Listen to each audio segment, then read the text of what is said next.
Abdul Rahim bagi memimpin bacaan doa. Majlis mempersilakan. Assalamualaikum warahmatullahi wabarakatuh. Waalaikumsalam.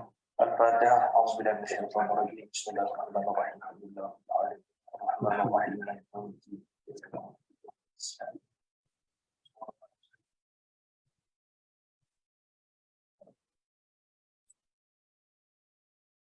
Bismillahirrahmanirrahim. Alhamdulillahirabbil alamin. La yuwafi ni'amahu wa yukafi'u mazidah. Ya Rabbana lakal hamdu kama yanbaghi li jalali wajhika wa 'azimi sultanik. Allahumma salli ala sayyidina Muhammadin 'abdika wa nabiyyika wa rasulika an-nabiyil ummi wa ala alihi wa sahbihi ajma'in. Allahumma inna nas'aluka ridhaka wal jannata wa na'udzu bika min sakhatika wan nar. Allahumma ighfir lana dhunubana wa liwalidina warhamhum kama rabbawna shighara. ولجميع المؤمنين والمؤمنات والمسلمين والمسلمات برحمتك يا أرحم الراحمين. Ya Allah, Ya Rahman, Ya Rahim. Kami mohon kepadamu, Ya Allah, ampunkanlah dosa kami, ampunkanlah dosa kedua ibu bapa kami, ampunkanlah dosa seluruh kaum muslimin dan muslimat. Ya Rahman Rahimin, Arhamna, Ya Dzal Jalali wal Ikram. Pada pagi yang penuh rahmat ini, kami menadah tangan kepadamu, Ya Allah, memohon keberkatan dan juga kerahmatan dalam majlis kami sempena perutusan tahun baru 2023 oleh Ketua Pengarah Jabatan Tenaga Manusia. Rahmati dan berkatilah majlis kami ini dari awal hingga akhirnya, Ya Allah, Ya Dzal Jalali wal Ikram. Rabbana 'alaika tawakkalna wa ilaika anabna wa ilaikal masir. Rabbana atina fid dunya hasanah wa fil akhirati hasanatan wa qina adzaban nar. Wa sallallahu ala khalqi sayyidina Muhammad wa ala alihi wa sahbihi wa baraka wa sallama walhamdulillahi rabbil alamin.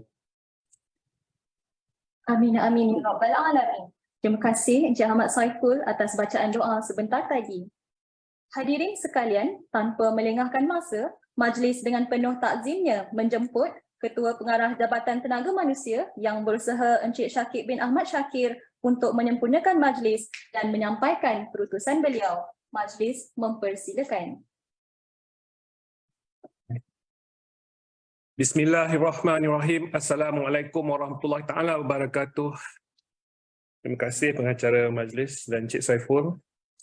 Yang saya hormati Timbalan Ketua Pengarah Encik Mat Setia bin Muhammad Raji, pengarah-pengarah bahagian, pengarah-pengarah ILJTM dan warga JTM yang dikasihi sekalian.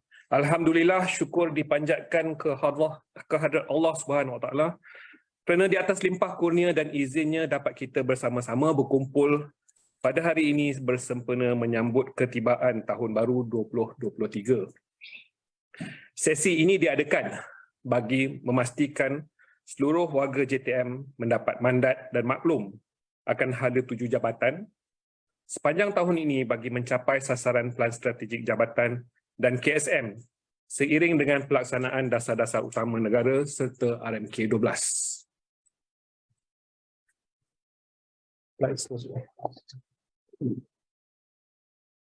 Pencapaian 2022.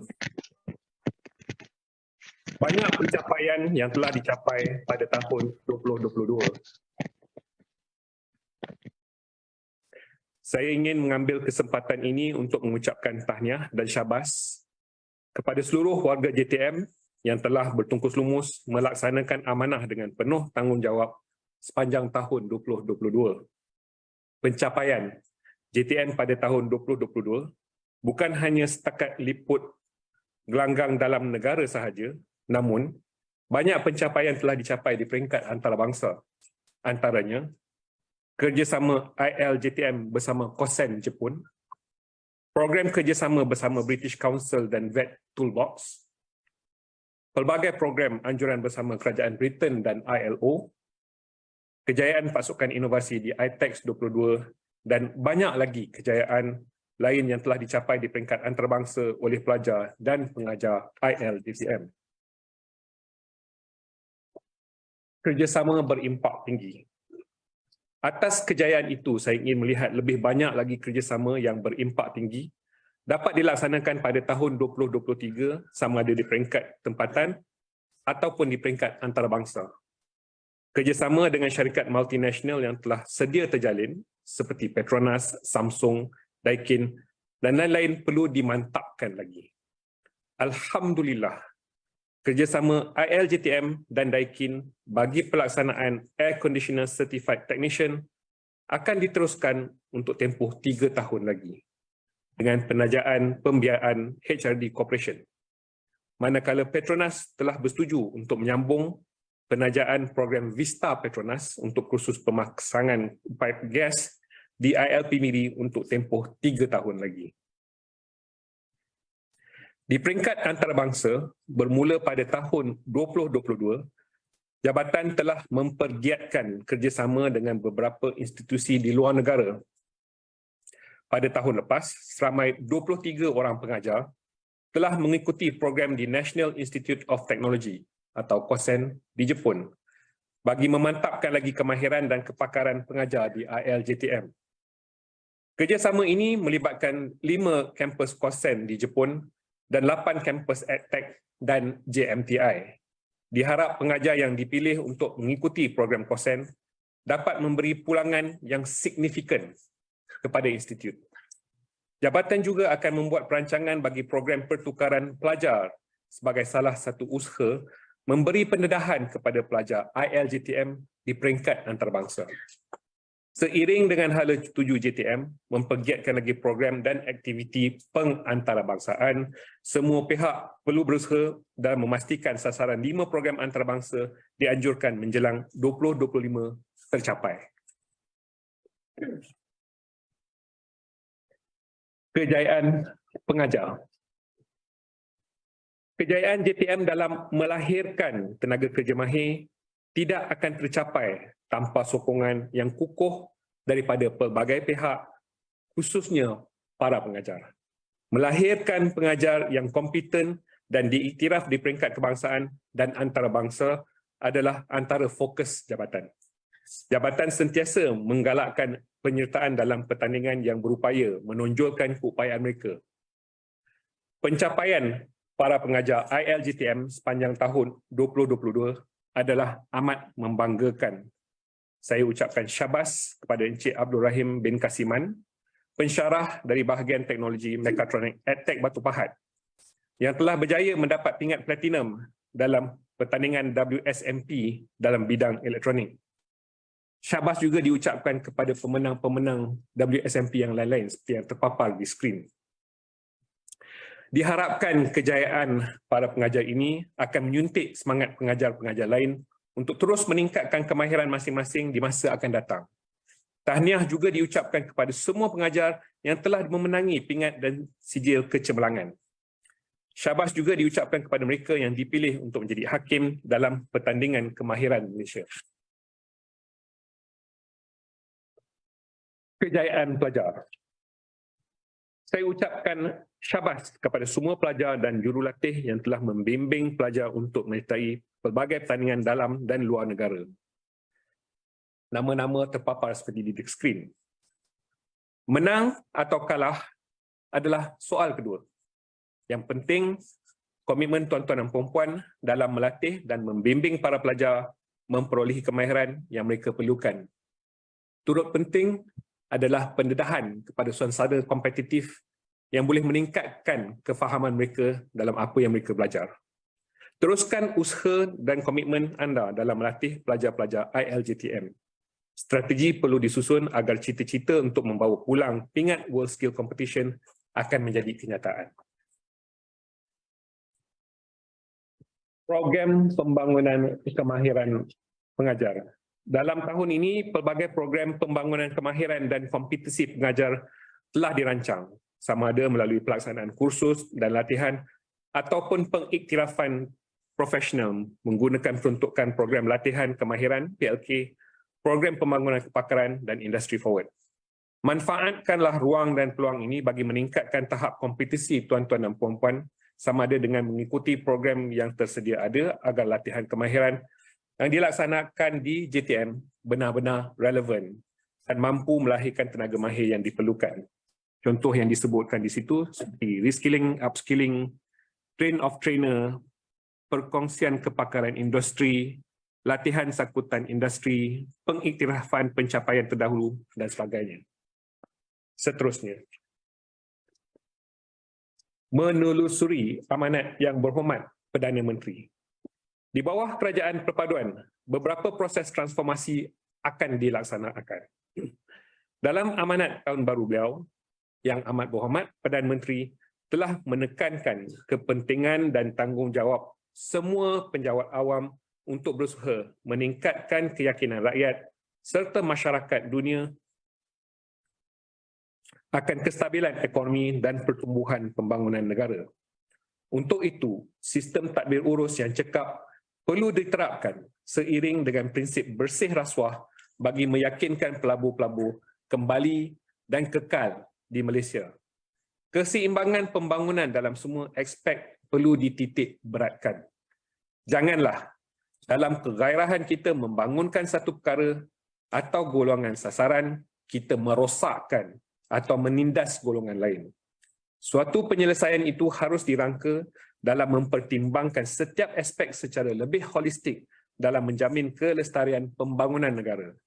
Oleh itu, semua pengarah-pengarah diminta untuk memberi perhatian dan merangka tindakan sewajarnya dalam merealisasikan amanat ini dalam segala tindakan yang dilaksanakan.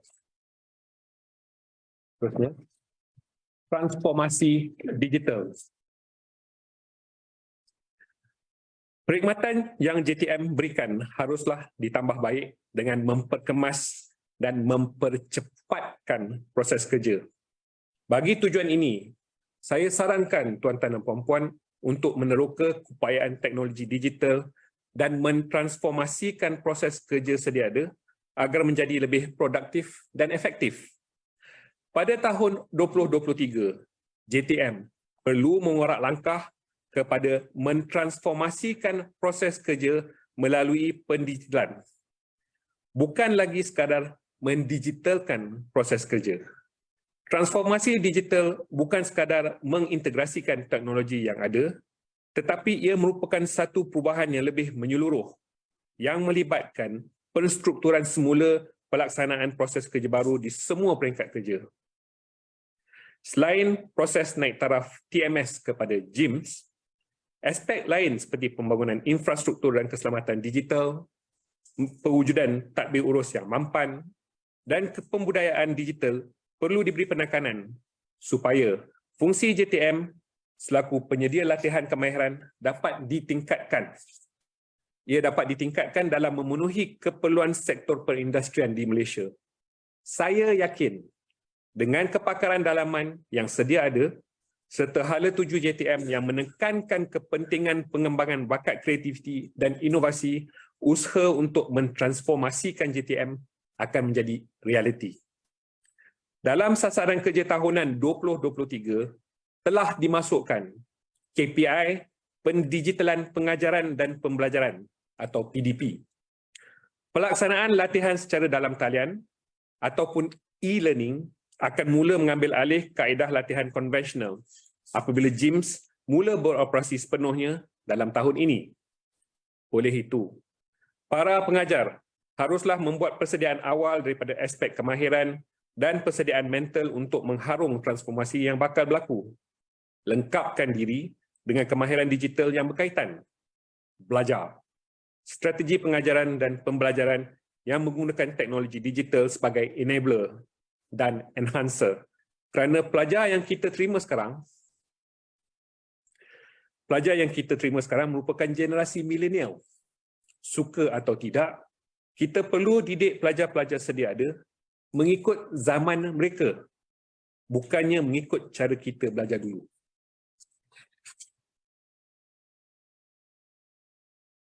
Baik. Bajet 2023.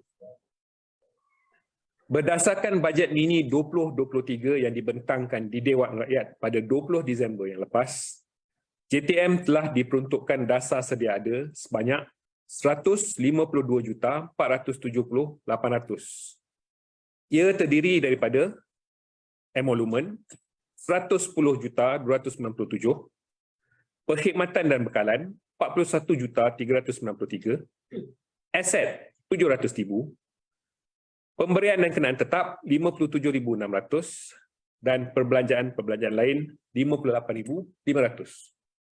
Selain daripada peruntukan DSA, JTM turut diluluskan peruntukan program khusus berjumlah 46,588 bagi penyelenggaraan peralatan latihan dan bangunan Institut Latihan Kemahiran 7.5 juta, allowance pelajar Institut Latihan JTM 10,138,000, program latihan kemahiran 1.7 juta dan perkhidmatan bekalan makanan bermasak Islam sebanyak 27,250,000. Kesemua peruntukan yang disebutkan di atas dijangka akan diturunkan pada minggu hadapan. Peruntukan yang diterima ini agak kecil. Ia agak kecil berbanding dengan tahun-tahun sebelumnya. Jumlah keseluruhan bajet 2023 yang diterima oleh JTM hanya akan diketahui setelah kerajaan membentangkan semula bajet di Parlimen pada bulan hadapan. Oleh itu, saya mohon semua pihak untuk bersedia dengan sebarang kemungkinan yang akan berlaku, khususnya penguncupan peruntukan mengurus. Sejurus selepas bajet keseluruhan 2023 diluluskan, saya mohon bahagian-bahagian yang berkenaan untuk menyegerakan tindakan dan penyaluran ke ILJTM agar pelaksanaan program yang dirancang dapat dilaksanakan dengan kadar segera. Berbalik kepada apa yang saya nyatakan tadi, kecekapan dan penambahbaikan kepada proses kerja perlu dilakukan bagi tujuan ini. Jika ia melibatkan proses kelulusan, mohon segera tindakan dan gunakan teknologi sebagai pemudah cara kerana tempoh pelaksanaan pendek pada tahun 2023. Seperti yang saya sering katakan sebelum ini, kerja-kerja penyelenggaraan perlulah dilaksanakan bagi memastikan ekosistem pembelajaran di ILJTM sentiasa dalam keadaan selamat dan kondusif. Walaupun peruntukan penyelenggaraan yang bakal diterima adalah lebih kecil berbanding dengan tahun-tahun sebelum ini, tindakan masih perlu dilakukan mengikut kreativiti masing-masing. Keutamaan peruntukan perlu diberikan kepada ILJTM yang terkesan dengan bencana alam baru-baru ini. Aspek keselamatan seperti tembok yang runtuh perlu diberi perhatian. Jika ada kepakaran dalaman seperti kursus binaan, kerja-kerja pembaikan tembok boleh dilaksanakan melalui penyelenggaraan kendiri oleh pelajar dan pengajar. Semua pihak diminta untuk mengambil tindakan kontingensi yang bersesuaian bagi memastikan operasi ILJTM berjalan dengan baik dan selamat. Terusnya. Pengurusan latihan pelajar sepenuh masa. Pembukaan tahun 2023 dimulakan dengan minggu peperiksaan akhir bagi program sepenuh masa di ILJTM. Saya dimaklumkan peperiksaan akhir telah bermula semalam dan akan berjalan sehingga 13 Januari dan seterusnya pelajar-pelajar akan bercuti 11 Februari. Pada tahun 2023, JTM menyasarkan seramai 8,500 orang pelajar baru akan mendaftar. Sesi pengambilan 1 2023 akan bermula pada 7 Februari 2023, menyasarkan seramai 3,000 orang pelajar baru, dan sesi 2 2022 pada 31 Julai 2023 menyasarkan seramai 5,500 orang pelajar baru.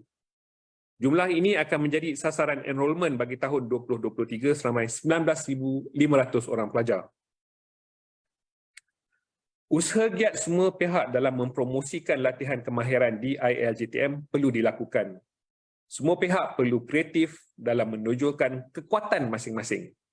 Tahniah diucapkan kepada pengarah ILP Kuala Terengganu yang rancak mempromosikan ILP melalui khidmat CSR kepada mangsa banjir. Tahniah.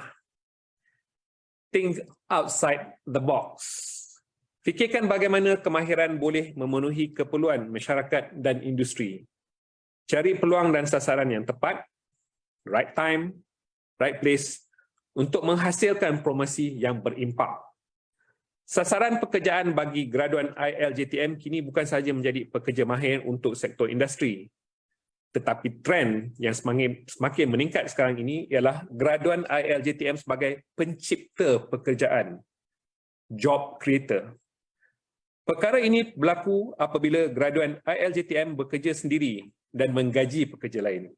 ILJTM harus berusaha untuk mendorong pelajar ke arah ini dengan mendedahkan mereka kepada peluang-peluang pekerjaan yang relevan.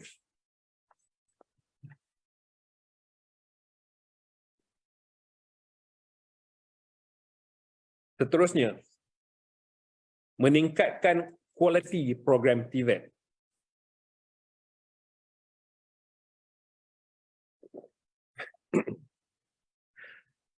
Bagi memastikan graduan yang dilatih oleh ILJTM berkualiti dan memenuhi keperluan industri, adalah menjadi tanggungjawab kita kepada semua untuk memastikan kualiti latihan yang diberikan kepada pelajar-pelajar adalah pada tahap yang terbaik. Untuk tujuan itu, pihak pengurusan dan tenaga pengajar di ILJTM perlu memberi komitmen yang tinggi bagi memastikan proses pengajaran dan pembelajaran dilaksanakan mengikut jadual yang ditetapkan. Hal ini mustahak supaya semua pelajar mendapat peluang yang secukupnya untuk menguasai pengetahuan dan kemahiran yang diperlukan bagi mencapai tahap kompeten dalam bidang mereka. Pelajar juga perlu dipupuk untuk mengamalkan tingkah laku atau attitude yang positif seperti menepati waktu, menjaga kebersihan diri dan persekitaran, dan mematuhi amalan keselamatan atau safety and health di bengkel. Dalam hal ini, tenaga pengajar perlu menjadi contoh ikutan atau role model dalam mengamalkan tingkah laku yang positif agar ia dapat diikuti oleh pelajar dan seterusnya diamalkan sebagai satu budaya dalam organisasi kita. Hasil dapatan daripada maklum balas majikan terhadap pelajar ILJTM yang menjalani latihan induksi menunjukkan bahawa sikap pelajar, saya tekankan sekali lagi, sikap pelajar adalah faktor utama majikan tidak berpuas hati dengan prestasi pelajar ILJTM. Kehadiran dikenal pasti antara masalah paling tinggi yang dihadapi oleh majikan. Dan diikuti pula dengan tahap endurance pelajar dalam melakukan kerja. Pelajar mudah putus asa dan tidak berupaya bekerja untuk tempoh masa yang lama, menjadikan mereka kerap mengambil cuti sakit. Kerjasama semua pihak adalah diperlukan dalam membentuk sasiah diri pelajar. Oleh itu, satu pasukan kerja akan ditubuhkan pada tahun ini bagi mengkaji dan merangka cadangan penambahbaikan yang boleh dilakukan bagi membentuk sasiah diri pelajar. Keseragaman pelaksanaan latihan mengikut standard yang dikeluarkan adalah amat penting. Oleh itu, saya berharap segala perancangan dan penyampaian program TVET dapat dilaksanakan dengan mematuhi manual kualiti serta garis panduan terbaru yang telah dibangunkan pada tahun lalu. Skop sistem pengurusan kualiti telah dikembangkan dan merangkumi program separuh masa dan sepenuh masa. Insya-Allah pada tahun ini, jabatan akan melaksanakan audit ISO agar JTM berjaya memperoleh semula pengiktirafan persijilan ISO 9000 2015. Seterusnya, Technical Advisory Committee. Penglibatan industri dalam peningkatan kualiti latihan. Jabatan juga telah bersetuju supaya institut mendapatkan input daripada pakar-pakar industri dalam usaha untuk meningkatkan kualiti program TVET di ILJTM.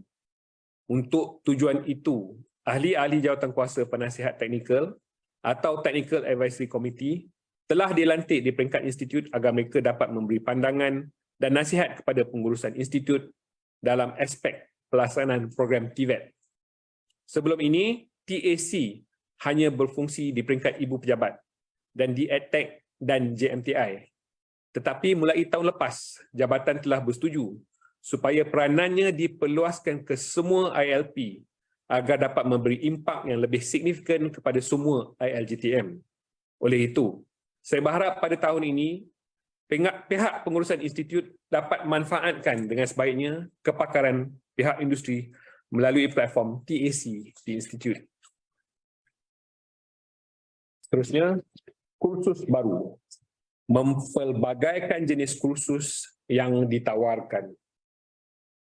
Sebagai usaha jabatan untuk kekal relevan dan memastikan latihan yang diberikan berupaya mengurangkan jurang ketidaksepadanan kemahiran atau skill mismatch, saya ingin menyuruh agar semua institut meneroka peluang-peluang untuk melaksanakan kursus baru sama ada melalui inisiatif kendiri atau melalui kerjasama pihak industri dan agensi pembiaya. Sebagai contoh, pada tahun lalu, sebanyak 6 ILJTM telah terlibat melaksanakan kursus Electrical Building Automation System Installation atau KNX Certified Course dengan kerjasama pihak industri melalui pembiayaan Perbadanan Tabung Pembangunan Kemahiran ataupun PTPK. Program yang berbentuk hybrid dan merentas bidang seperti ini mampu mengurangkan jurang kemahiran yang diperlukan, khususnya dalam era pendigitalan. Melalui kerjasama tersebut, ILJTM telah berjaya melatih tenaga pengajar dan alumni dengan menggunakan kepakaran pihak industri. Saya percaya dengan kemahiran yang telah dikuasai oleh tenaga pengajar ILJTM, selepas ini kursus tersebut mampu dilaksanakan sendiri oleh pihak institut tanpa perlu bergantung kepada kepakaran luar dan manfaatkan lebih ramai lagi. Penawaran kursus jangka pendek KJP yang layak dipersijilkan secara micro-credential perlu diusahakan oleh semua ILJTM. Dengan cara ini, kita dapat membuka peluang kepada lebih ramai orang awam untuk mengikuti latihan di ILJTM. Semua ILJTM disarankan untuk mendaftar sebagai pusat bertauliah modular dan memastikan pengajar berkelayakan telah memenuhi syarat-syarat yang ditetapkan oleh pihak JPK. Saya percaya ramai di luar sana yang berminat untuk mengikuti kursus teknikal tetapi tidak berpeluang untuk mengikuti kursus secara sepenuh masa di ILJTM yang memerlukan masa yang lebih panjang.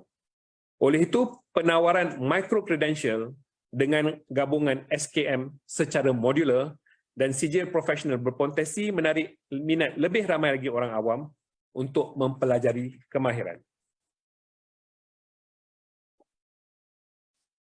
Pendekatan seperti ini telah pun dilaksanakan di beberapa ILJTM seperti EdTech Kemaman yang menawarkan sijil commercial diving dan underwater welding, dan EdTech Jerantut yang menawarkan kursus boilerman dan kursus non-destructive testing. Melalui pendekatan sebegini, kita berupaya memperkenalkan kursus dalam bidang-bidang baru dengan kepakaran dan peralatan industri tanpa perlu membeli terlalu banyak mesin dan peralatan baru yang sudah pastinya akan memerlukan peruntukan kewangan yang besar. Selain daripada itu, pelaksanaan kursus melalui pendekatan seperti sistem latihan dual nasional kepada pekerja industri seperti yang telah dan bakal dilaksanakan di beberapa institut seperti di EdTech Taiping, EdTech Melaka, EdTech Shah Alam dan ILP Pedas perlu diteruskan dan dipertingkatkan lagi agar lebih ramai pekerja industri dapat dilatih dan dipersijilkan.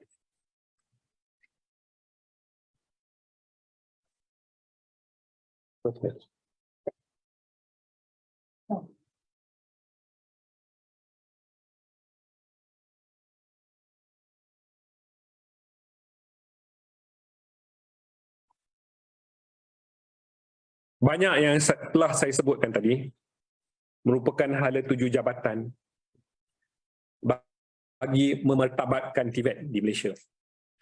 Peranan dan fungsi JTM dalam mengangkat TVET di Malaysia menjadi semakin penting apabila keurussertaan takbir urus TVET telah dikembalikan kepada KSM. The board